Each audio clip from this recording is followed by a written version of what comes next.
जी बाबा की बोलो जी बाबा की।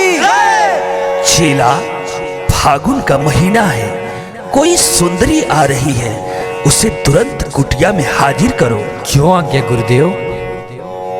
अरे अरे अरे क्या हो तू लोग का के हमके पकड़ता रह? अरे छोड़ा हमके। अच्छा यह बाबा लगे। अरे यह बाबा के तो बैगना झुराइल बा। काका झुराइल बा का बताई हमें होली में दिमाग खराब मत करो। तुम्हारे बारे में सब जानते हैं। अरे का जानते हैं? हाँ, कौन रवा जंतर मंतर जानीला है ढोंगी बाबा कहीं के। देखिए दिमाग खराब मत कीजिए मेरा। बच्ची शांत हो जाओ, अपना कष्ट बताओ। अरे का बताए रवा से? कौन जंतर मंतर जादू टोना रवा जाने नी भीतरी के हमारा कोना कोना रवा जाने नी कलौजी बाबा ना तराउर पैगन बाटे जुआइल कलौजी बाबा ना तराउर पैगन बाटे जुआइल कलौजी बाबा ना। झारखंड से तोहरा पर रमंड के फागुन भर तू रहबू बच्ची, तू बड़ा आनंद से। अरे बाबा हाय का है?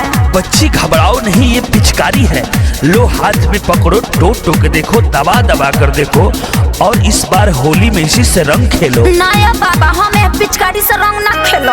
बार बार देखो जी, बार बार देखो, देखने का चीज है हजार बार देखो। दबाओ बच्ची ना, दबाओ बच्ची ना, हो नइखे केहू से छुआइल। दबाओ बच्ची ना, हो नइखे केहू से छुआइल। नहीं डर लग रहा है।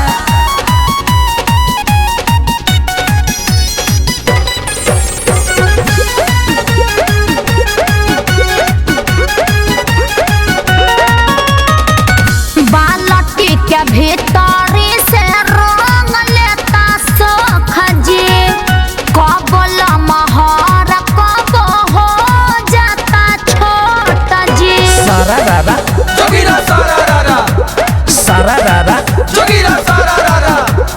बाबा कलौजी में बहुते बागुड़, फाने ले चिकाइन के बूझा जाने बूढ़ बोला। बालटी के भीतरी से रंग लेता सोख जी, कबल महर कब हो जाता छोट जी कलौजी बाबा ना कब लागेला मोटाइल कलौजी बाबा ना तराउर पैगन बाटे जुआइल कलौजी बाबा ना। अरे ये क्या कर रहे हैं बाबा? बच्ची ये कौन है? ये तो हमारे हस्बैंड है। अच्छा। ए जी सुनिए ना, बाबा बहुत पहुँचे हुए हैं। अच्छा, बहुत जल्दी जान गई। जरा हमको भी तो बताओ बाबा कहाँ कहाँ पहुँचे हैं, बताओ बताओ।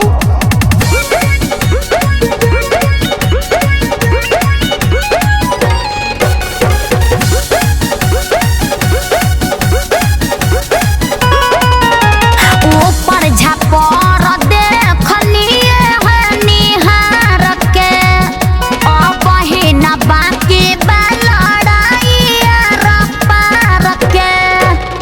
सारा रारा जोगीरा सारा रारा, सारा रारा जोगीरा सारा रारा। सोना के गहना के बूझे लुपी तो बहुते ये नर्जी बाबा के भीतर बोला। पियाई तो झगड़ा के खाली घर में बोले, होली के बहाने तोहार काका तोले।